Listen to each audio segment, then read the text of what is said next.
Shalom ടിവിയുടെ എല്ലാ പ്രിയ പ്രേക്ഷകർക്കും പരിശുദ്ധ ദേവമാതാവിന്റെ സ്വർഗാരോപണ തിരുനാളിന്റെ മംഗളങ്ങൾ നേരുന്നു. ഇന്നേ ദിവസം നമ്മോടൊപ്പം ഉള്ളത് ഇന്ത്യൻ സംഗീത ലോകത്തിൽ തന്നെ വളരെ പ്രശസ്തയായ ഒരു വ്യക്തിയാണ്, ഒരു പിന്നണി ഗായികയാണ്. 7 വിവിധ ഭാഷകളിലായി ഒട്ടനവധി പാട്ടുകൾ പാടുകയും നിരവധി പുരസ്കാരങ്ങൾ കരസ്ഥമാക്കുകയും ചെയ്ത റോസ്ലി എന്ന മിൻമിനിയാണ് ഇന്ന് നമ്മോടൊപ്പം ഉള്ളത്. ജീവിതത്തിൽ ഒത്തിരിയേറെ ദൈവിക ഇടപെടലുകൾ അനുഭവിച്ചൊരു വ്യക്തിയാണ് ചേച്ചി. ചേച്ചിയുടെ ജീവിത അനുഭവങ്ങൾ നമുക്ക് ചേച്ചിയോട് തന്നെ ചോദിച്ച് മനസ്സിലാക്കാം.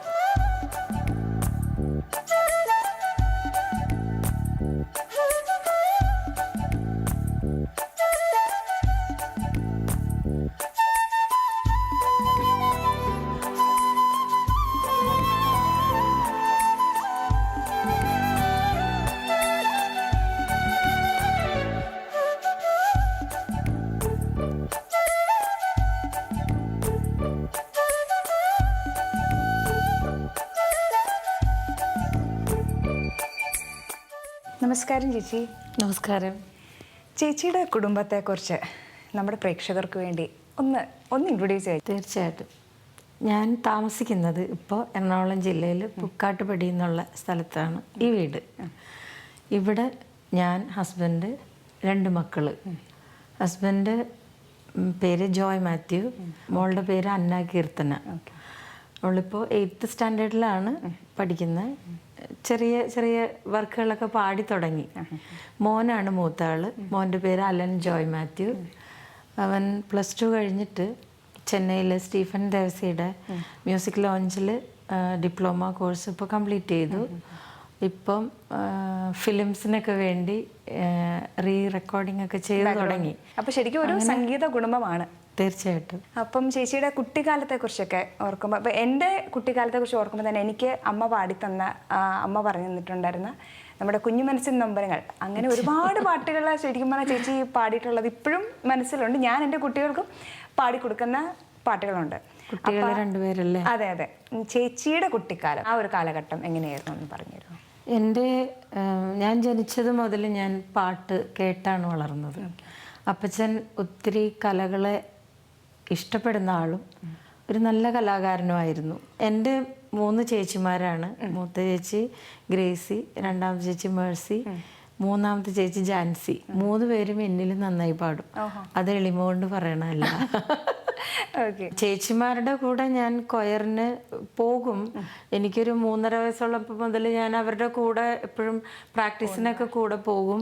അപ്പം എന്നെ ഇങ്ങനെ മാറ്റി, ഭയങ്കര കുറുമ്പായിരുന്നു എനിക്ക്. അവര് എന്നെ വേറെ മാറ്റിയിരുത്തിയാണ് അവർ പ്രാക്ടീസ് ചെയ്യുക. പക്ഷെ അവർ പാടി പഠിക്കുന്നതെല്ലാം ഞാൻ കേട്ട് പഠിക്കുമായിരുന്നു. അത് ഞാൻ പഠിക്കണം എന്ന് വിചാരിച്ച് പഠിച്ചതല്ല, ജസ്റ്റ് അതിങ്ങനെ നമ്മൾ കമ്പ്യൂട്ടർ പോലെ അതിങ്ങനെ ഫീഡായിക്കൊണ്ടിരുന്നു. അപ്പോൾ ഇവരെന്തെങ്കിലും അവർക്ക് സംശയമൊക്കെ വരുമ്പോൾ ഞാൻ കറക്റ്റ് ചെയ്തൊക്കെ കൊടുക്കുമായിരുന്നു. ചെറുതില്ലേ, അപ്പൊ അവര് കളിയാക്കി ചിരിക്കും എന്നെ, ഇവളാണ് ടീച്ചർ എന്ന് പറഞ്ഞു. അപ്പൊ അങ്ങനെ അതെ, പള്ളിയിലാണ് നമ്മുടെ ആരംഭം. പെരിയാർമുഖം ആണ് ഞങ്ങളുടെ ഇടവക. കീഴ്മാടായിരുന്നു എൻ്റെ വീട്. അപ്പൊ അങ്ങനെ ഞങ്ങള് അവിടുത്തെ അച്ഛൻ അന്ന് ഹൊർമീസ് മൈനാട്ടി അച്ഛനായിരുന്നു. നല്ലൊരു കൊയർ ഗ്രൂപ്പ് ഉണ്ടായി. അങ്ങനെ ചേച്ചിമാരുടെ കൂടെ പാടിയാണ് ഞാൻ തുടങ്ങിയത്. അതിനുശേഷം സ്കൂൾ ലെവലിലൊക്കെ കോമ്പറ്റീഷൻസ് ഒക്കെ വരുമ്പോൾ ചേച്ചിമാരാണ് ആദ്യമൊക്കെ അതിന് പോയിക്കൊണ്ടിരുന്നത്. അവരൊക്കെ എപ്പോഴും പ്രൈസ് വാങ്ങുന്ന ആൾക്കാരാണ്. എല്ലാവരും പാടുമെങ്കിലും അവസരങ്ങൾ അവർക്ക് കുറവായിരുന്നു. കാരണം അന്നൊക്കെ മൂത്ത ചേച്ചിയുടെ ആ കാലഘട്ടം എന്ന് പറയുമ്പോൾ നമ്മുടെ സുജാത ചേച്ചി, അരുന്ധതി ചേച്ചി, അവരുടെയൊക്കെ ബാച്ചാണ് എൻ്റെ ചേച്ചി. അപ്പം അവരൊക്കെ ഒന്നിച്ച് മത്സരങ്ങൾക്ക് പങ്കെടുത്തിട്ടുണ്ട്. ആ സമയത്ത് നമ്മുടെ വീട്ടിലുള്ള മുതിർന്നവർക്ക് പുറത്തേക്ക് പെൺപിള്ളേർ അങ്ങനെ അധികം പാടാൻ താല്പര്യം ഉണ്ടായിരുന്നില്ല. അതുകൊണ്ട് ചേച്ചിക്കൊക്കെ അങ്ങനെ ഒരു അവസരം കുറവായിരുന്നു പോവാനായിട്ട്. പ്രത്യേകിച്ചും ഞങ്ങൾ ഗ്രാമപ്രദേശത്താണ് താമസിച്ചുകൊണ്ടിരുന്നത്. അപ്പം അതുകൊണ്ട് പെൺകുട്ടികളല്ലേ, അങ്ങനെ അധികം വിടാനുള്ളൊരു അവസരങ്ങളുണ്ടായില്ല. പിന്നെ 3ാമത്തെ ചേച്ചി ആയപ്പോഴേക്കും അപ്പച്ചന് കുറച്ചുകൂടി ഒന്ന് കാലഘട്ടം മാറി. ചേച്ചി അന്വേഷിച്ച് മ്യൂസീഷ്യൻസ് വരാൻ തുടങ്ങി, പാടാൻ വിടണം. അങ്ങനെ പറഞ്ഞോടെ പിന്നെ ആബേലച്ചൻ കലാഭവനിലേക്ക് വേണ്ടി ചേച്ചീനെ ചോദിച്ചു. ചേച്ചിയാണ് കലാഭവനിൽ ആദ്യം പാടി. ചേച്ചിയാണ് അവിടെ സ്ഥിരം പാടിയിട്ടുള്ള ആള്. അങ്ങനെ ചേച്ചീനെ അവിടെ കലാഭവനിൽ പാടാൻ പോയി. അങ്ങനെ കുറേ അവസരങ്ങൾ ചേച്ചിക്കുണ്ടായി. അങ്ങനെ അറിയപ്പെട്ടു തുടങ്ങിയപ്പോഴാണ് ഞാൻ പതുക്കെ പൊങ്ങി വന്നത്. ഞാൻ 1980 തുടങ്ങി ഞാൻ പ്രോഗ്രാംസിനൊക്കെ പാടി തുടങ്ങി. ചേച്ചിയുടെ സ്കൂൾ കാലഘട്ടത്തിലും 1-2 സിസ്റ്റർമാരും ഒക്കെ ആയിട്ട് വളരെ അടുപ്പം ഇപ്പോഴും ഈ പറഞ്ഞ പോലെ അവരുമായിട്ടുള്ള സൗഹൃദ ബന്ധങ്ങൾ ഉണ്ട്. എന്ന് വെച്ചാൽ ഞാൻ ആലുവ സെൻറ്റ് ഫ്രാൻസിസ് ഗേൾസ് ഹൈസ്കൂളിലാണ്. ഞങ്ങളെല്ലാവരും ചേച്ചിമാരൊക്കെ അവിടെ തന്നെയാണ് പഠിച്ചത്. കോൺവെൻ്റ് എന്ന് പറഞ്ഞാൽ ഞങ്ങൾക്ക് ശരിക്കും ഒരു തറവാട്ടിൽ ചെല്ലുന്ന ഒരു ഫീലാണ്. അപ്പം ഞങ്ങൾ എവിടെയെങ്കിലും കോമ്പറ്റീഷന് പോകണമെങ്കിൽ നമുക്ക് ദൂരമാണ് വീട്, ആലുവയും കീഴ്മാടും തമ്മിൽ. അന്ന് ബസ് സർവീസൊക്കെ വളരെ കുറവാണ്. അപ്പം ഞങ്ങൾ കോമ്പറ്റീഷൻസിനൊക്കെ പോകണമെങ്കിൽ സ്കൂളിൽ ചെന്ന് സ്റ്റേ ചെയ്യും. അപ്പോൾ ബോർഡിങ്ങിലാണ് ഞങ്ങൾ നിൽക്കുക. പിന്നെ രാവിലെ കുർബാനയ്ക്ക് സിസ്റ്റേഴ്സിൻ്റെ കൂടെ പോകും, പാടും. അപ്പോൾ ശരിക്കും ഞങ്ങൾക്കൊരു എന്താ പറയുക, ഒരു വേറൊരു സ്ഥലത്ത് ചെന്ന ഒരു ഫീലല്ല. അമ്മമാര് പോലെ തന്നെ നമ്മളോട് പെരുമാറുന്ന സിസ്റ്റേഴ്സ്. അപ്പൊ അന്നും രാവിലെ നമ്മൾ പ്രാർത്ഥന ഭക്തി, നമ്മൾ കോൺവെന്റ് എഡ്യൂക്കേറ്റഡ് ആവുമ്പോൾ നമ്മൾ ഭക്തിഗാനത്തോടെയാണല്ലോ രാവിലെ തുടങ്ങുന്നത്. അപ്പൊ ആ സ്കൂൾ കൊയറിലും എല്ലാം ഉണ്ടായിരുന്നു. സ്കൂൾ കൊയറിൽ ഞങ്ങൾ തന്നെയായിരുന്നു എപ്പോഴും. കൂടെ ഒത്തിരി ഫ്രണ്ട്സൊക്കെ ഉണ്ടായിരുന്നു, നല്ല സിംഗേഴ്സൊക്കെ ഉണ്ടായിരുന്നു. ഞങ്ങൾക്ക് കിട്ടിയ ഒരു ഭാഗ്യം എന്ന് പറയാൻ, എൻ്റെ വീടിൻ്റെ പരിസരത്ത് ക്ലാസിക്കൽ മ്യൂസിക് അറിയാവുന്ന ആരും തന്നെ ഉണ്ടായിരുന്നില്ല. അധ്യാപകരൊന്നും ഇല്ലായിരുന്നു. അപ്പോൾ എനിക്ക് പഠിക്കാനുള്ള അവസരം കുറവായിരുന്നു. പക്ഷെ അപ്പച്ചനും അമ്മച്ചിയും നന്നായി പാടുന്നവരായിരുന്നു. അമ്മച്ചി അങ്ങനെ പുറത്തേക്കൊന്നും പാടില്ല, പക്ഷെ നന്നായി പാടും. റേഡിയോയിൽ കേട്ട് പഠിച്ചിട്ട് ആ പാട്ടുകളൊക്കെ ഞങ്ങളെ പഠിപ്പിച്ചു തരുന്ന അമ്മച്ചിയാണ്. ശരിക്കും ഇപ്പം ഇൻബോൺ ടാലന്റ് ആണ്, ദൈവമായിട്ട് തന്ന ആ ഒരു കഴിവ്. ശരിക്കും ചേച്ചിയും ബാക്കി എല്ലാവരും ചേച്ചിയുടെ സാഹചര്യങ്ങൾ കൊണ്ടും ഒരുപാട് സ്വന്തമായിട്ടും ഒത്തിരി ഹാർഡ് വർക്ക് ചെയ്ത് നമ്മൾ മുന്നോട്ട് വന്ന പിന്നെ വീട്ടിലെ അന്തരീക്ഷം എന്ന് പറഞ്ഞാൽ, അന്ന് എൻ്റെ അമ്മച്ചിയുടെ ബ്രദേഴ്സ് ഒക്കെ എപ്പോഴും വീട്ടിൽ വരും. അപ്പം ഞങ്ങളൊരു തനിച്ച് ഞങ്ങൾ അപ്പച്ചനും അമ്മച്ചിയും 4 മക്കളും തന്നെ ഉണ്ടായ ഒരു അവസരം വളരെ കുറവാണ്. വീട്ടിലെപ്പോഴും ആളായിരിക്കും. അപ്പോൾ രാത്രിയായ അപ്പച്ചൻ ഇന്ത്യൻ അലുമിനിയം കമ്പനിയിലായിരുന്നു ജോലി. അപ്പച്ചൻ ജോലി കഴിഞ്ഞ് വന്നാൽ ഞങ്ങളെല്ലാവരും പാടാനായിട്ട് റെഡി ആയിരിക്കും. മുറ്റം കുറച്ച് വലിയ മുറ്റമാണ്. അപ്പോൾ എല്ലാവരും ഇങ്ങനെ മുറ്റത്ത്, അന്ന് കറണ്ടൊന്നും ഇല്ല കേട്ടോ, മറ്റേ റാന്തൽ വിളക്കില്ലേ, കണ്ടിട്ടുണ്ടോ? ആ വിളക്ക് ഇങ്ങനെ പല സ്ഥലങ്ങളിൽ ഇങ്ങനെ കത്തിച്ച് വെക്കും. എന്നിട്ട് മുറ്റത്തിരുന്ന് ഞങ്ങൾ കുറേ നേരം പാടും. അതൊക്കെ കഴിഞ്ഞിട്ട് പിന്നെ പ്രാർത്ഥനയ്ക്കാണെങ്കിൽ വീട്ടിലകത്ത് വന്നു കഴിഞ്ഞാൽ ചെറിയൊരു പ്രെയർ റൂമൊക്കെ ഉണ്ടായിരുന്നു. കൊച്ചു വീടായിരുന്നു എൻ്റെ, പക്ഷെ എന്നാലും ഒരു പ്രാർത്ഥനയ്ക്ക് വേണ്ടി ഒരു സ്ഥലം നന്നായിട്ട് ഒരുക്കിയിട്ടുണ്ടായിരുന്നു. അപ്പം ഞങ്ങൾ അവിടെ ഇരുന്ന് കുരിശ് വരച്ച് കഴിഞ്ഞിട്ട് ഒരു പാട്ടൊന്നും അല്ല പാടണേ, ഒരുപാട് പാട്ടുകൾ പാടും. അപ്പം അമ്മച്ചിയുടെ ബ്രദേഴ്സ് 2 പേരുണ്ടാവും, അമ്മച്ചിയുടെ അനിയത്തി ഉണ്ടാവും, അമ്മച്ചി ഉണ്ടാവും, അപ്പച്ചൻ, ഞങ്ങള് അവരുടെ മക്കള്, ഞങ്ങളെല്ലാവരും ഒരു എന്താ പറയുക, അതൊരു ശരിക്കൊരു വലിയ പ്രാർത്ഥന കൂട്ടായ്മ പോലെ നമുക്ക് ഫീൽ ചെയ്യും. അങ്ങനെ ഒരു അന്തരീക്ഷത്തിലാണ് ഞാൻ വളർന്നത്. ഇപ്പൊ ഈ സംഗീത കുടുംബം ശരിക്കും എല്ലാവരും പാട്ടുകാരാണ്, ചേച്ചിയുടെ ചേച്ചിമാരെല്ലാം. പക്ഷെ ദൈവം പ്രത്യേകമായിട്ട് ചേച്ചിയിലൂടെയാണ് ഇത്രയധികം ഡിവോഷണൽ സോങ്സ് ആണേലും ഒരുപാട്, ഇപ്പം നമ്മൾ പള്ളിയിൽ പാടുന്ന ഒരുപാട് പാട്ടുകൾ ചേച്ചിയുടെ സ്വരത്തിലൂടെ ആ ഒരു നമുക്ക് എല്ലാവർക്കും ഹൃദയത്തിലേക്ക് ആരാധിച്ചിടാം, കുമ്പിട്ട് ആരാധിച്ചിടാം, അല്ലെങ്കിൽ കുഞ്ഞു മനസ്സിൽ നമ്പരങ്ങൾ, ഒരുപാട് പാട്ടുകൾ, ആഹ്ലാദചിത്തരായി, അങ്ങനെ പറയുമ്പോൾ ഒരുപാട് പാട്ടുകൾ ചേച്ചിയിലൂടെ ദൈവം പാടിപ്പിച്ചു, ഒരുപാട് പാട്ടുകൾ. അപ്പോൾ ചേച്ചിക്ക് ഈ ഒരു അവസരത്തിൽ ഏതെങ്കിലും ഒരു പാട്ട് ചേച്ചിയുടെ ഓർമ്മയിൽ തങ്ങി നിൽക്കുന്ന, പഴയ കുഞ്ഞിൽ പാടിക്കൊണ്ടിരുന്നതോ അല്ലെങ്കിൽ ആ ഓർമ്മയിൽ തങ്ങി നിൽക്കുന്ന ഏതെങ്കിലും ഒരു പാട്ട് ഞങ്ങൾക്ക് വേണ്ടി ഒന്ന് പാടാൻ പറ്റുമോ? തീർച്ചയായിട്ടും.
തന്നെ എൻ ചിന്തയും നിന്നരികിൽ തന്നെ എൻ ജീവനും. വളരെ നല്ല പാട്ടായിരുന്നു. അപ്പോൾ ചേച്ചിക്ക് ഈ പാട്ട് ചേച്ചി ഇപ്പം തിരഞ്ഞെടുക്കാൻ പാടാനായിട്ട് എന്തെങ്കിലും പ്രത്യേകിച്ച് ഒരു കാരണമുണ്ടോ? ഇപ്പം ഞാൻ പാടിയ പാട്ട് ഞാൻ സ്കൂളിലായിരിക്കുമ്പം, സത്യം പറഞ്ഞാൽ ശാസ്ത്രീയ സംഗീതം പഠിക്കാൻ പോകാനുള്ളൊരവസരം എനിക്കുണ്ടായിരുന്നില്ല. പക്ഷെ ഞങ്ങളുടെ സ്കൂളിലൊരു മാസ്റ്റർ ഉണ്ടായിരുന്നു. അത് സ്കൂളിൻ്റെ മാസ്റ്റർ എന്നല്ല, ഒരു നല്ലൊരു സംഗീതജ്ഞനാണ് അദ്ദേഹം. ഒത്തിരി പാട്ടുകൾ എഴുതുകയും തന്നെ ട്യൂൺ ചെയ്യുകയും ഹാർമോണിയം വായിച്ച് കൊയറുകൾക്ക് പാടുകയൊക്കെ ചെയ്തിരുന്ന ഒരു ആൻറ്റി ജോസ് എന്നാണ് പേര്. അപ്പം ആ ഗുരുമുഖത്തു നിന്നാണ് ശരിക്കും ശ്രുതി വെച്ച് ഞാൻ പാടാൻ പഠിച്ചതും. അങ്ങനെ ഒരു ട്രെയിനിങ് സ്കൂളിൽ നിന്നുണ്ടായിരുന്നു. അദ്ദേഹം എഴുതിയ പാട്ടാണ് ഈ അകലെയാണെങ്കിലും ഞാൻ യേശുവേ. കൊച്ചിയിൽ ഒരുപാട് ഒത്തിരി ഞാൻ പാടിയിട്ടുണ്ട്. അത് പിൽക്കാലത്ത്, അത് ഒത്തിരി വർഷങ്ങൾക്ക് ശേഷം ഞാൻ സ്കൂൾ പഠിക്കുന്ന സമയത്ത് കമ്പോസ് ചെയ്തതാണെങ്കിലും അന്നിങ്ങനെ കാസറ്റ് ഇറക്കാനുള്ള ഒരു കപ്പാസിറ്റി ഒന്നും അദ്ദേഹത്തിന് ഉണ്ടായിരുന്നില്ല. ഒത്തിരി വർഷങ്ങൾക്ക് ശേഷം ചെട്ടിക്കാട് സെയിൻറ്റ് ആൻ്റണീസ് ചർച്ച് അതിൻ്റെ റിനോവേഷൻ, പുതിയ പള്ളിയുടെ ഉദ്ഘാടനം നടക്കുന്ന സമയത്ത് കൊയറൊക്കെ പാടാൻ ഞാനും ചേച്ചി ഉണ്ടായിരുന്നു. അന്ന് കൊയർ മാസ്റ്റർ ഈ സാറായിരുന്നു, ആൻറ്റി ജോസ് സാർ. അപ്പം ഞങ്ങൾ ഫാമിലിയായിട്ട് ഒത്തിരി അടുപ്പമുള്ള ആൾക്കാരാണ്. അപ്പം ഞങ്ങൾ അച്ചാച്ചൻ എന്നാണ് വിളിക്കുക, ആൻറ്റി ചാച്ചൻ അങ്ങനെയാണ് ഞങ്ങൾ വിളിച്ചുകൊണ്ടിരുന്നത്. അപ്പോൾ അദ്ദേഹത്തിൻ്റെ കൊയറിൽ ഈ പാട്ടുകൾ അന്ന് ഉൾപ്പെടുത്തി. അതിനോടനുബന്ധിച്ച് ഇറക്കിയ കാസറ്റിൽ ഈ പാട്ടുണ്ടായിരുന്നു. അപ്പം അങ്ങനെ ആ പാട്ട് അങ്ങനെ അത് വെളിയിൽ വന്നിട്ടുണ്ട് ഒത്തിരി വർഷങ്ങൾക്ക് ശേഷം. അത് കഴിഞ്ഞ് ചേച്ചിയുടെ സ്കൂൾ ജീവിതം കഴിഞ്ഞ് പ്രീ ഡിഗ്രി ഞാൻ സെൻറ്റ് സേവേഴ്സിലായിരുന്നു 2 വർഷം. അപ്പം 2 വർഷം ഗാന്ധി യൂണിവേഴ്സിറ്റി വിന്നറായിരുന്നു. ആദ്യത്തെ വർഷം ഫസ്റ്റ് പ്രൈസും രണ്ടാമത്തെ വർഷം സെക്കൻഡും ആയിരുന്നു. അന്ന് ഫസ്റ്റ് പ്രൈസ് കിട്ടിയത് തിരുനാമ കീർത്തനം പാടിയ രാധിക തിലകനായിരുന്നു. അപ്പം അങ്ങനെ ആ ഒരു കാലഘട്ടം കഴിഞ്ഞ് അപ്പോഴേക്കും റെക്കോർഡിംഗ് ചേച്ചി പ്ലേ ബാക്ക് സിംഗിങ്ങിലോട്ട്, അതായത് ഡിവോഷണൽ പാട്ടുകളൊക്കെ പാടി തുടങ്ങിയിരുന്നോ? CAC Cochin arts and communications Varapuzha അതിരൂപതയുടെ കീഴിലുള്ള ഒരു സ്ഥാപനമാണ്. ആ CACയുടെ ഡയറക്ടറായിരുന്ന ഫാദർ മൈക്കിൾ പനക്കൽ അച്ഛൻ എന്നെ സ്കൂളിൽ വന്ന്, ജോബ് ആൻഡ് ജോർജ് മാസ്റ്റർ കേട്ടിട്ടില്ല, അതിൽ ജോർജ് മാഷും അച്ഛനും കൂടി സ്കൂളിൽ വന്ന് എന്നെ കാണുകയും പരിചയപ്പെടുകയും എക്സാം കഴിഞ്ഞിട്ട് CACയിൽ വരണം എന്ന് പറഞ്ഞ് അഡ്രസ് കാർഡ് തരികയും, അങ്ങനെ അപ്പച്ചനും ഞാനും കൂടി എക്സാം കഴിഞ്ഞതിന് ശേഷം CAC ചെന്നു. അന്നവിടെ വലിയൊരു സ്റ്റുഡിയോ ഉണ്ട് അവർക്ക്, റെക്കോർഡിംഗ് സ്റ്റുഡിയോ. പക്ഷേ എനിക്കറിയില്ല അത് റെക്കോർഡിംഗ് സ്റ്റുഡിയോ ആണെന്നും നമ്മൾ കണ്ടിട്ടില്ലല്ലോ. അങ്ങനെ അവിടെ ചെന്ന് എല്ലാ ആർട്ടിസ്റ്റുകളുണ്ടായിരുന്നു, ഓർക്കസ്ട്ര, ഫുൾ ഓർക്കസ്ട്ര. അപ്പോൾ എനിക്ക് മൈക്ക് തന്നിട്ട് പറഞ്ഞു ഏതെങ്കിലും പാടാൻ പറഞ്ഞു. അങ്ങനെ ഞാൻ കുറേ പാട്ടൊക്കെ പാടി. അപ്പോൾ അവർക്ക് ഇഷ്ടമായി. അങ്ങനെ അച്ഛൻ അവിടെ വെച്ച് അനൗൺസ് ചെയ്യാണ്, ഇനി തുടങ്ങി മിനി സ്ഥിരം CACയുടെ ഗായികയായിരിക്കും. അങ്ങനെയാണ് ഞാൻ ഒരു പ്രൊഫഷണൽ ഒരു ലെവലിലേക്ക് ഞാൻ വന്നത്. അന്ന് എറണാകുളത്ത് അധികം സ്റ്റുഡിയോസ് ഇല്ല. CAC ഉണ്ട്, കലാഭവൻ, ഹരിശ്രീ, ആലാബ് സ്റ്റുഡിയോ, അങ്ങനെ 4 സ്റ്റുഡിയോസാണ് എൻ്റെ അറിവിലുണ്ടായിരുന്നുള്ളൂ. ഈ 4 സ്റ്റുഡിയോസിലും എന്നും റെക്കോർഡിംഗ് ആണ്.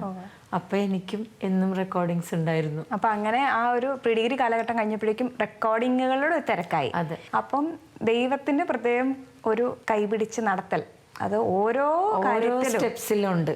ഓരോ സ്റ്റെപ്സിൽ ചേച്ചീനെ കൂടെ കൊണ്ട് നടന്നതൊക്കെ അപ്പച്ചനാണ്. അപ്പച്ചൻ കൂടെ എന്ന് വെച്ചാൽ പിന്നെ നമ്മൾ ഈ 10ാം ക്ലാസ്സിലൊക്കെ പഠിക്കുന്ന സമയം, ഇപ്പോൾ LKG പഠിക്കുന്ന കുട്ടികൾക്കും നല്ല നോളജാണ്. അന്ന് ഞാൻ 10ലായിട്ടും എനിക്ക് വലിയ അറിവൊന്നും ഉണ്ടായിരുന്നില്ല. പക്ഷെ ലിറിക്സ് കിട്ടിക്കഴിഞ്ഞാൽ എൻ്റെ അപ്പച്ചൻ കൂടെ ഉണ്ടാവില്ല. അപ്പം എല്ലാ ലിറിക്സും അതിൻ്റെ ആ മീനിങ്ങിൻ്റെ ഡെപ്ത് എന്താണെന്ന് പറഞ്ഞ് മനസ്സിലാക്കി തരാനൊരു കഴിവ് അപ്പച്ചനുണ്ടായിരുന്നു.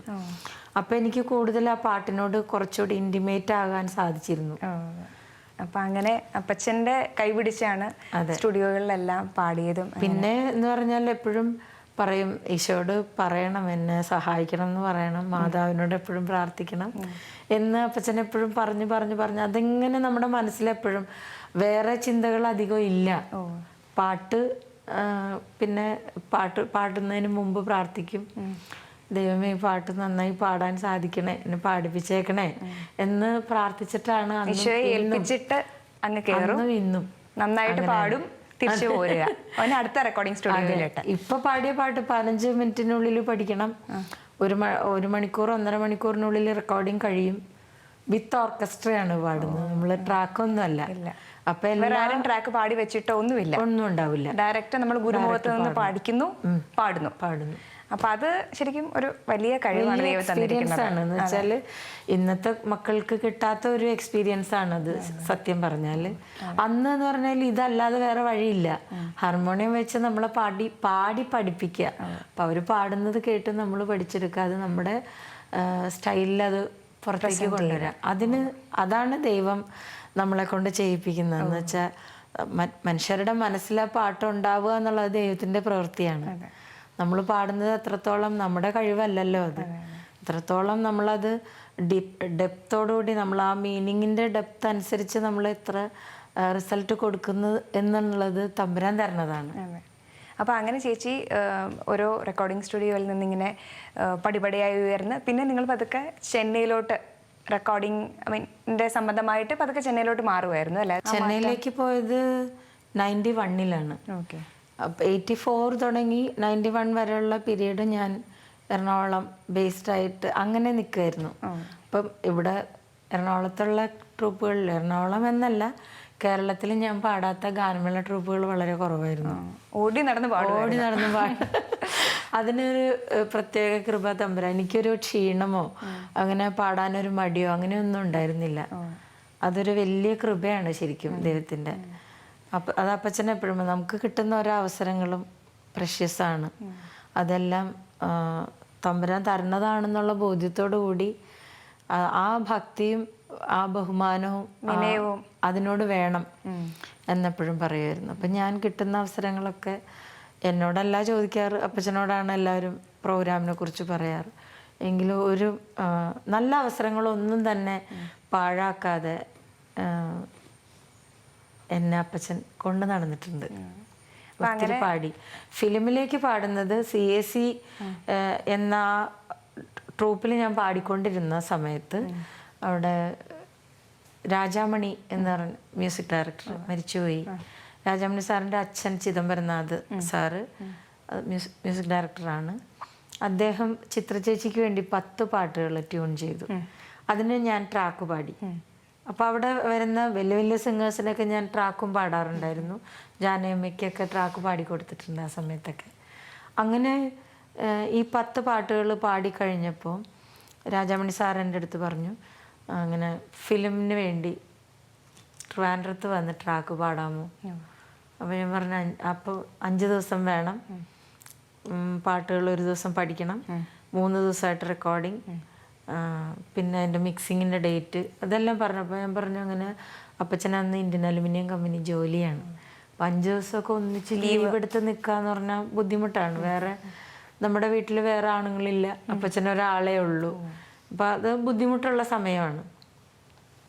അപ്പം അത് പറ്റുമെന്ന് തോന്നണില്ല സാറേ, അപ്പച്ചൻ ചോദിച്ചു നോക്കാൻ പറഞ്ഞു. അങ്ങനെ ചോദിച്ചപ്പോൾ അപ്പച്ചൻ ആദ്യം നോ പറഞ്ഞു. പക്ഷേ അന്നുണ്ടായിരുന്ന മ്യൂസീഷ്യൻസ്, ലിറിക്സ് എഴുതുന്ന ചിറ്റൂർ ഗോപിച്ചേട്ടൻ, PR മുരളിച്ചേട്ടൻ ഫ്ലൂട്ട്, അങ്ങനെ അവരൊക്കെ അപ്പച്ചൻ്റെ അടുത്ത് പറഞ്ഞു, അപ്പച്ച അങ്ങനെ വേണ്ടെന്ന് വെക്കല്ലേ, ട്രാക്കായാലും മിനിമോളെ കൊണ്ടുപോകും, ഇതൊരു ബുദ്ധിമുട്ടായിട്ട് വിചാരിക്കരുത്, എന്തായാലും പോയി പാട് എന്ന് പറഞ്ഞു. അങ്ങനെ അവരുടെ നിർബന്ധം കൊണ്ട് ഞങ്ങൾ പോയി. അവിടെ ചെന്നു 4 ദിവസം, ആദ്യത്തെ ദിവസം പാട്ട് പഠിച്ചു, 3 ദിവസം റെക്കോർഡിങ്, 3 പാട്ടുകളുണ്ടായിരുന്നു. റെക്കോർഡിങ് കഴിഞ്ഞു. 5-ാം ദിവസം ഈ പാടിയ പാട്ടുകളെല്ലാം കേട്ടുകൊണ്ടിരിക്കുക. അപ്പം എൻ്റെ ഡയറക്ടർ വേണുനാഗവള്ളി സാറായിരുന്നു, ലിറിക്സ് എഴുതിയത് ബിച്ചു തിരുമല സാറ്. ആ പടത്തിൽ ഒത്തിരി പേര് പാടിയിട്ടുണ്ട്. MG രാധാകൃഷ്ണൻ സാറ്, MG ശ്രീകുമാരേട്ടൻ, വേണുചേട്ടൻ, പട്ടണക്കാട് പുരുഷോത്തമൻ സാർ, ഇങ്ങനെ ഒത്തിരി ഒരു വലിയ ഗായക സംഘം തന്നെ ആ സിനിമയിലുണ്ടായി. അങ്ങനത്തെ ഒരു സിറ്റുവേഷൻ സോങ്സ് ഒക്കെ ആയിരുന്നു. അങ്ങനെ ഇവരെല്ലാവരും എൻ്റെ പാട്ട് കേൾക്കുകയും നന്നായിരുന്നു മോളെ എന്ന്, നമ്മളെ ട്രാക്കാണ് പാടിയെങ്കിലും നന്നായിരുന്നു എന്ന് അവർ വന്ന് അനുമോദിക്കുകയും നല്ല വാക്കൊക്കെ പറയുകയും ചെയ്തപ്പോൾ ഒരു ഭയങ്കര സന്തോഷമായിരുന്നു. 5-ാമത്തെ ദിവസം പാടിയ പാട്ടുകളെല്ലാം സ്റ്റുഡിയോയിലിട്ട് കേൾക്കുകയാണ്. കേട്ട് കഴിഞ്ഞപ്പോൾ വേണുനാഗവള്ളി സാറും രാജാമണി സാറും എൻ്റെ അപ്പച്ചൻ്റെ അടുത്ത് വന്നിട്ട് പറഞ്ഞു, അപ്പച്ച ഞങ്ങൾ മിനിമോള് പാടിയ പാട്ടുകളൊന്നും ഞങ്ങൾ മാറ്റണില്ല, മോളുടെ പാട്ട് തന്നെയായിരിക്കും സിനിമയിൽ വരുന്നത്. അതാണ് ആദ്യത്തെ സിനിമ അനുഭവം. സ്വാഗതം എന്ന ചിത്രത്തിലാണ് ആദ്യം പാടിയത്. അപ്പോൾ ശരിക്കും ഒരുപാട് ആളുകൾ അവസരങ്ങൾ തേടി നടന്ന ആ ഒരു സമയത്ത് എനിക്ക് ദൈവം എല്ലാം ഇങ്ങോട്ട് കൊണ്ടുവന്നു. ഇതിൻ്റെ എന്താണ് ഈ ചെയ്യുന്നതിൻ്റെ മഹാത്മ്യം അറിയുന്ന ആ ഒരു അതിൻ്റെ ഒരു വലുപ്പം എന്താണെന്ന് മനസ്സിലാക്കുന്നതിന് മുൻപേ ദൈവം എനിക്കിതെല്ലാം എൻ്റെ കയ്യിൽ കൊണ്ടുവന്ന് തന്നു. ശരിക്കും ഒരു വെൽ പ്ലാൻഡ് ആയിട്ടുള്ള ഒരു പദ്ധതി ദൈവത്തിന്റെ. ശരിക്കും അതിപ്പം പുറകോട്ട് ചിന്തിക്കുമ്പോൾ ചേച്ചിക്ക് അങ്ങനെ ഒരുപാട് കാര്യങ്ങൾ ഇപ്പോഴാണ് അതൊക്കെ മനസ്സിലാവുന്നത്. നമ്മൾ അതിലൂടെ കടന്നു പോകുമ്പോൾ എനിക്കതൊന്നും അറിയില്ലായിരുന്നു മോനെ. എന്നോട് പാടാൻ പറയുമ്പോൾ ഞാൻ പാടും, പഠിക്കാൻ പറയുമ്പോൾ പഠിക്കും, അത്രയൊക്കെ ഉള്ളൂ. പക്ഷെ അതിൽ കവിഞ്ഞ് ഇപ്പം പിന്നോട്ട് ചിന്തിക്കുമ്പോഴാണ് ഞാൻ എങ്ങനെയൊക്കെ ആയിരുന്നു എന്ന്. ഇപ്പം ഞാൻ ഈ പറയുന്ന അവസരത്തിൽ പോലും ഞാൻ അതിനെ വളരെയധികം റെസ്പെക്റ്റ് ചെയ്യണം. ആ സമയങ്ങളെയൊക്കെ ഞാൻ ഒത്തിരി സന്തോഷത്തോടെ ദൈവത്തിന് നന്ദി പറയാണ് ഞാൻ. കാരണം എത്രയോ പേര് ഞാൻ ഇവിടുന്ന് അതിനുശേഷം 3-4 മലയാളം മൂവീസ് പാടിയെങ്കിലും അതൊന്നും അങ്ങനെ പോപ്പുലറായി എന്ന് പറയാനില്ല. പിന്നെ ഞാൻ തിരിച്ച് ഗാനമേള, ഇവിടുത്തെ റെക്കോർഡിങ്സ് അങ്ങനെ നടക്കുമായിരുന്നു. അപ്പോഴാണ് അവിടുത്തെ പ്ലേബാക്ക് സിംഗേഴ്സിൻ്റെയൊക്കെ ജയചന്ദ്രൻ, ജോളി ഇബ്രഹാം, മാർക്കോസ് ഏട്ടൻ, ശ്രീകുമാർ ഏട്ടൻ അവർക്കൊക്കെ ഞാൻ പ്രോഗ്രാമിന് പോകുമായിരുന്നു പാടാൻ, അവരുടെ ഗാനമേളകൾക്ക്. അങ്ങനെ ജയനങ്കിളിൻ്റെ കൂടെ ഞാൻ ഡൽഹി ഒരു പ്രോഗ്രാമിന് പോയപ്പോൾ കൂടുതൽ അടുക്കാനും ഞാൻ എങ്ങനെയാണ് പാടണമെന്നൊക്കെ അങ്കിളിനെ അറിയാൻ പറ്റിയപ്പോൾ എന്നെ ഭയങ്കര കാര്യമായിരുന്നു ജയനങ്കിളിന്. അപ്പോൾ അങ്കിൾ എപ്പോഴും എന്നെ കൊണ്ട് പഴയ പാട്ട്, എനിക്ക് പഴയ പാട്ടൊക്കെ ഒത്തിരി ഇഷ്ടമാണ്. അപ്പം ഇങ്ങനെ പാടിച്ചുകൊണ്ടിരിക്കും. അങ്ങനെയാണ് പിന്നീട് ഇളയരാജ സാറിലേക്ക്. അതെ, അത് പക്ഷെ ആ പ്രോഗ്രാം കഴിഞ്ഞു. പിന്നെ ഒത്തിരി നാളുകൾ ഞാൻ കണ്ടിട്ടില്ല അങ്കിളിനെ. പക്ഷെ ഞാൻ 89 ഒരു ഗൾഫ് പ്രോഗ്രാമിന് പോയ എൻ്റെ വീഡിയോ കാസറ്റ് അങ്കിള് കണ്ടപ്പോൾ എന്നെ പെട്ടെന്ന് ഓർമ്മ വന്നു. ആ സമയത്ത് എപ്പോഴോ എല്ലാം ദൈവം എല്ലാം അങ്ങനെ ക്രമീകരിച്ചതാണ് ആ സമയത്ത്. അങ്ങനെ രാജാ സാറിനെ ജയനങ്ങൾ കാണുകയും അവർ തമ്മിൽ സംസാരിച്ചപ്പോൾ ചിത്ര ചേച്ചിയുടെ തിരക്കിനെ കുറിച്ച് പറയും, പുതിയ പാട്ടുകാർ വന്ന ചാൻസ് ഉണ്ട് എന്ന് പറഞ്ഞപ്പോൾ അങ്കിൾ എൻ്റെ പേര് പറഞ്ഞു. അങ്ങനെയാണ് രാജാ സാറ് എന്നെ വിളിച്ചോണ്ട് വരാൻ പറയായിരുന്നു. അങ്ങനെ ജയനങ്ങൾ ഫോൺ ചെയ്തു. അങ്ങനെ ഞങ്ങൾ എന്നെ അപ്പച്ചനെ അവിടെ കൊണ്ടുപോയി. അപ്പം അങ്ങനെ ചെന്നൈയിലേക്ക് പോകുന്നു. അവിടെ രാജാ സാറിൻ്റെ കൂടെ പാടുന്നു. അത് രാജാ സാറിൻ്റെ പാടിയതിന് ശേഷം ഒത്തിരി മ്യൂസിക് ഡയറക്ടേഴ്സിനോട് ഒരുപാട് ഫേമസ് ആയിട്ടുള്ള എല്ലാ മ്യൂസിക് ഡയറക്ടേഴ്സിനും പാടാൻ പറ്റി. അതിനുശേഷമാണ് ചേച്ചിയുടെ തന്നെ ജീവിതത്തിൽ ഒരു വഴിത്തിരിവ്, അതായത് ഒരു ബിഗ് ബ്രേക്ക് എന്ന് വേണമെങ്കിൽ പറയാം. അങ്ങനെ A.R. റഹ്മാൻ സാറിൻ്റെ കൂടെ പാടുന്നു. അത് ചിന്ന ചിന്ന ആസ, അത് എല്ലാ മലയാളികൾക്കും മാത്രമല്ല ലോകത്തുള്ള ഒരുവിധം സംഗീത പ്രേമികൾ എല്ലാവരും കേട്ടിട്ടുള്ള ഒരു പാട്ടാണ്. അപ്പം അത് വിവിധ ഭാഷകളിൽ പാടാൻ പറ്റി അല്ലേ ചേച്ചിക്ക്? 3 ലാംഗ്വേജിൽ പാടി. അതിന് അംഗീകാരങ്ങൾ കിട്ടി. പിന്നെ അങ്ങനെ ഒരു വളരെ ഉന്നതമായ ഒരു പദവിയിലേക്ക് ചേച്ചി, അത് സംഗീത ലോകത്ത് ചേച്ചിക്ക് വളരെ ഒരു റെസ്പെക്ട്ഫുൾ ഒരു പ്ലേസ് ആണ് ആ ഒരു ഗാനം കൊണ്ട് കിട്ടിയത്. ശരിക്കും ചിന്ന ചിന്നാസ എൻ്റെ 184ാമത്തെ പാട്ടാണ്. ഞാൻ സത്യം പറഞ്ഞാൽ ഫിലിം മാത്രം 7 ലാംഗ്വേജസ് പാടി. തമിഴ്, തെലുങ്ക്, കന്നഡ, ഒറിയ, ബഡുഗ, ഹിന്ദി, മലയാളം ഒറിയ ആണ് ഏറ്റവും കുറവ് ഞാൻ പാടിയിട്ടുള്ളത്. പക്ഷെ ഡിവോഷണൽ പാട്ടുകൾ ഇവിടെ ആയിരിക്കുമ്പോൾ തുടങ്ങി ഞാൻ പാടുകയാണല്ലോ ഡിവോഷണൽ. അപ്പം ഇവിടെ നിന്ന് ഞാൻ പോകുന്നതിന് മുമ്പ് തന്നെ ഒരു 10,000 പാട്ടിൽ മേലെ ഞാൻ പാടിയിട്ടുണ്ടാവാം. എന്ന് പറഞ്ഞാൽ 84-85 തുടങ്ങി ഞാൻ സ്റ്റുഡിയോ തന്നെയാണ്. അത് ഒരു ദിവസം 10 പാട്ട്, 12 പാട്ട്, 13 പാട്ട് വരെയൊക്കെ റെക്കോർഡ് ചെയ്ത ദിവസങ്ങളുണ്ട്. എനിക്ക് തോന്നുന്നു ആ ഒരു കാലഘട്ടത്തിലെ അന്ന് കാസറ്റ് ആണല്ലോ, കാസറ്റിൽ നമുക്ക് തിരിച്ചു നോക്കുമ്പോഴും ചേച്ചിയുടെ മുഖവും പേരും കാണാനായിട്ട് അതെ സാധിച്ചിട്ടുണ്ട്. അങ്ങനെ ഇവിടെ നിന്ന് പോകുമ്പോൾ തന്നെ അത്രത്തോളം ഉണ്ടായി കാണണം എന്നാണ് ഞാൻ എണ്ണി വെച്ചിട്ടൊന്നുമില്ല. അങ്ങനെ എന്തായാലും ഒരു 25,000-ന് മേലെ പാട്ടുകൾ, ഭക്തിഗാനങ്ങൾ, മൊത്തം പാട്ടുകൾ എല്ലാ ലാംഗ്വേജും ചേർത്ത്. അവിടെ ചെന്നിട്ടും തമിഴും തെലുങ്കും കന്നഡവും ഡിവോഷണൽസും ഞാൻ പാടിയിട്ടുണ്ട് ഒത്തിരി. അപ്പം അങ്ങനെ അത് പാടി. പിന്നീട് നമ്മുടെ റോജ എന്ന സിനിമയ്ക്ക് വേണ്ടി പാടുന്നു. അത് കഴിഞ്ഞിട്ട് പിന്നെ ആ ഒരു ഫെയിം, പിന്നെ അവാർഡുകൾ കിട്ടി അല്ലേ, തമിഴ്നാട് സ്റ്റേറ്റ് അവാർഡ് കിട്ടി. അപ്പം എല്ലാവർക്കും ഒരു സംശയം തോന്നി, ഇനിയിപ്പോൾ മിനി ചേച്ചിയോട് ചെറിയ പാട്ടുകളൊക്കെ പാടാൻ പറഞ്ഞാൽ ഇനിയിപ്പോൾ അങ്ങനെ കുറേ അവസരങ്ങൾ മാറിപ്പോയോ? അതൊന്നും എനിക്ക് അറിഞ്ഞൂടാ മോനെ. എനിക്ക് വന്ന അവസരങ്ങളൊക്കെ ഞാൻ പാടിയിട്ടുണ്ട്. നമുക്ക് ഒരു അവസരം എന്ന് പറയണത് വളരെ വിലപ്പെട്ടതല്ലേ. പിന്നെ ഞാൻ പാടാതായത് എൻ്റെ വോയിസ് പോയതിന് ശേഷമാണ്. അത് ഒരു സ്റ്റേജ് ഷോയ്ക്ക് പോകുന്ന അവസരത്തിലായിരുന്നു അല്ലേ?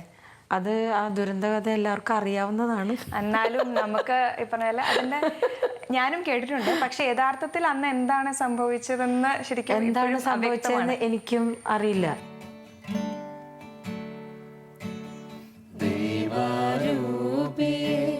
സ്നേഹജ്വാലയായി സ്വർഗത്തിൽ നിന്നും നീ വരൂ. ഈ ഓടി നടന്ന് ഞാൻ പാടുന്നതിനിടയിൽ ഞാനൊരു ദിവസം പോലും കുരിശ് വരയ്ക്കാതെ ഉറങ്ങുന്ന ആളല്ല. അങ്ങനെ ICUയിൽ വെച്ചാണ് ഞങ്ങളുടെ കല്യാണം ഉറപ്പിക്കുന്നത് അവരപ്പച്ചന്മാരുണ്ട്. അപ്പൊ എപ്പോഴും പ്രാർത്ഥന എന്നുള്ളത് എൻ്റെ ജീവിതത്തിന്റെ ഒരു ഭാഗം തന്നെയാണ്. എനിക്കെല്ലാം ബോണസുകളായിരുന്നു. ജപമാല ചൊല്ലി ചൊല്ലി എൻ്റെ കയ്യിൽ തൊലി വരിപ്പ് ഇങ്ങനെ സ്കിന്നൊക്കെ പോയിട്ടുണ്ട്. അതിനെയാണ് ദൈവകരം എന്ന് ഞാൻ വിശ്വസിക്കുന്നത്.